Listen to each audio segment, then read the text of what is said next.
Hey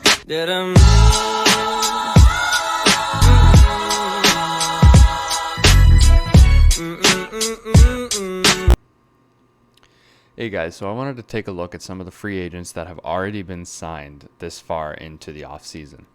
Now, there are still a bunch of players left, and there's a lot of great ones that could be chosen from, but I wanted to take a look right now at the ones that they've been taken. They got good contracts, maybe not for the team or maybe not for the player, but contracts gotten nonetheless. And I wanted to do a bit of an analyzing there and go back to the ESPN top 50 list like I did with the last video.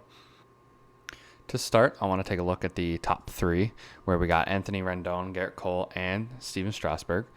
I find it interesting that both Nationals players got the same contract with 7 years and $245 million. I think that was more, indicative for Anthony Rendon than it was for Strasburg. I think he could have got a bit more, but one of the only things that may have been holding him back is that he is 2 years older than Rendon, as well as, he's a pitcher, but that's besides the point.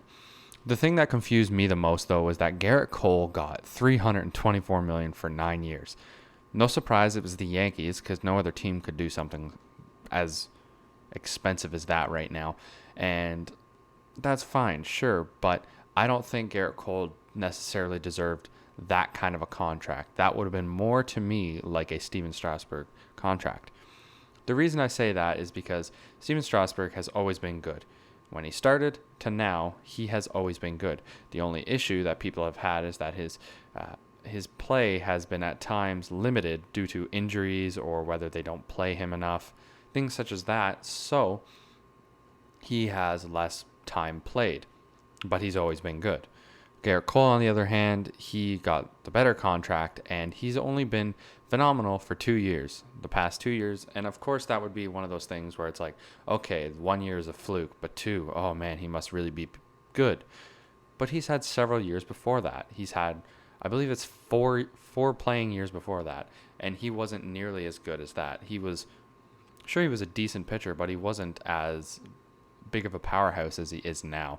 So I'm a bit confused by the contract, but I'll let it go because it doesn't really matter so much that he got a great contract. Money earned for him, that's great. Zach Wheeler and Didi Gregorius both went to the Phillies, and I think this was a great pickup for the Phillies. They're kind of my shoe-in for the year, and I think 2020 will definitely be theirs because they have everything that they need now for a very good team. And I bet you they'll probably sign another player or two before the offseason's done. Zach Wheeler got a great contract for 5 years, $118 million, and Didi Gregorius for 1 year, $14 million.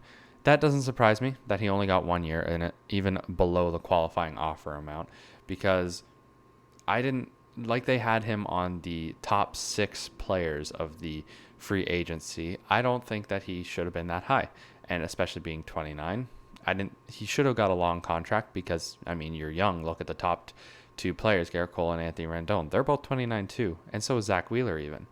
But his 1 year, this is probably more of a test. We'll give you pretty good money for what your skills are and for your position. Now show us that you can do something. One of the earliest of the signings was Yasmani Grandal, a catcher that was originally for the Brewers, now for the White Sox, for a 4-year, $73 million contract. This was a steal, like I had said before in my prior video. I think that he was the best catcher on the market, and I think that the White Sox, especially with more signings that I'll get to later, are going to have a good run for their money this year as well. Odorizzi got his qualifying offer. He was one of the 2 players that accepted it, and I think this was a great choice because next year the free agency for starting pitchers are not nearly as strong. So even if he doesn't do great next year, he's going to be on a list that is not nearly as talented as it is this year, with 4 of the top 5 players being amazing pitchers. So this will be a great time for him to take on a shorter contract, qualifying offer, and then next year take on maybe like a 5 or 6 year contract and get that big money, the $200 million kind of contract if he does well enough this year.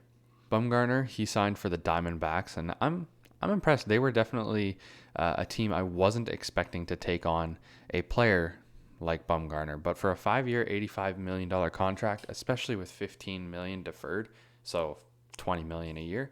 I think that was a pretty good deal. And for Bumgarner, maybe not so much. He probably deserved a bit more than that, closer to Zach Wheeler's amount, but I guess that's okay because he's still got money and he's on a team that apparently he's wanted to be on for a long time. There's a couple other signings that are in the top 20 that I thought were interesting. We have Kyle Gibson. He went to the Rangers for 3 years and $30 million.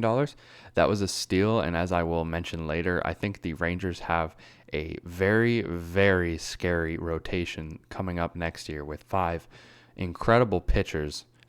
I would be scared to be batting against them. Next down on the list, we have Brett Gardner. He got a year with the Yankees. It wouldn't have been anywhere else. He would have been with the Yankees regardless. But for $12.5 million, I think they could have got him for far less. And I wonder if they'll be biting their tail about it afterwards, realizing that they spent too much on it. We'll see what happens after this year.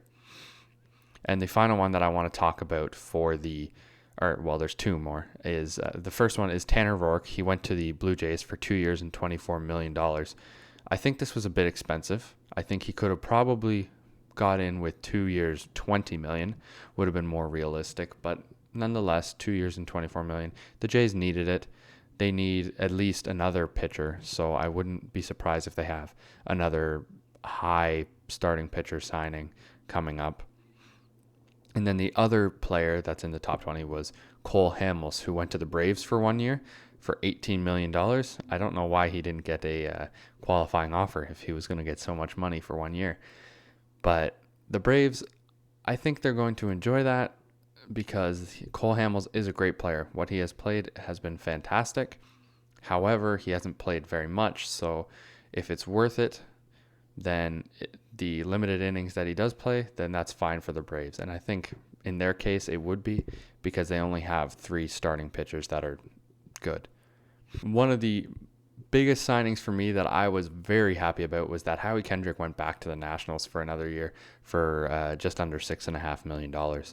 I think this was much needed and I hope it's more afterwards than just 1 year because he deserves more than that. He had such a great average. He batted so well. The postseason was fantastic for him. And he's still playing like an all-star level. So I think he deserves more after this year. Another impressive signing that got me intrigued was that Julio Teheran, only a day or two ago, as of December 20th, went to the Angels for a year and $9 million. I think this could be fantastic for the Angels, as where they picked up Rendon, and they obviously have Trout. If they start picking up this starting pitching rotation, they might actually become the postseason team that we believe they should be. And Mike Trout might finally get that ring that he deserves so much. The second part to the White Sox that got another contract was Jose Abreu. He signed with them for 3 years and $50 million, which is about $17 million a year. I think this was another awesome signing for them, as Jose Abreu is an incredible player. This will be a great couple of years for the White Sox, and with such a great farm system and they have awesome players all around the diamond, it's going to be a fantastic year for the White Sox. The next couple signings or so, there's going to be some interesting ones, not so much, but I want to highlight that a majority of them were from the Braves, and there's a couple of them that are a bit confusing, and I'll explain that after in detail. So the first one I want to start with is Will Smith. He signed with the Braves. This was one that was early on for 3 years and $39 million. I think this was a fantastic contract for him. The Braves needed somebody in the bullpen because they don't have a ton there. And I'm glad for them that they did this. The next down on the list is Adam Wainwright. I talked about him earlier in the free agency video. He signed very quickly, but that's because I think the Cardinals knew this would be one of his, if not his last year, where he signed for 1 year and $5 million. I think that was perfect, as he's a pretty good number 4 or number 5 in any rotation. He's not all-star level anymore, but he'll give you some innings. He'll give you around a 4 ERA. And if your team can handle that, he's perfect. So for the Cardinals, that was perfect. The Brewers also picked up a couple players, as they picked up both Eric Sogard and Brett Anderson within the past couple of days. They picked up Eric Sogard on a 1-year, $4.5 million contract and Brett Anderson with a 1-year, $5 million contract. This is making me wonder if they're trying to run for their money this year coming up. I don't think it'll be necessarily enough because they haven't signed anybody else that's been major, unless they happen to do it in the middle of the season at the trade deadline or just at any time before that. I think they might try to maybe get one more big player and then run for their money this year, as they did get the wild card spot this past year.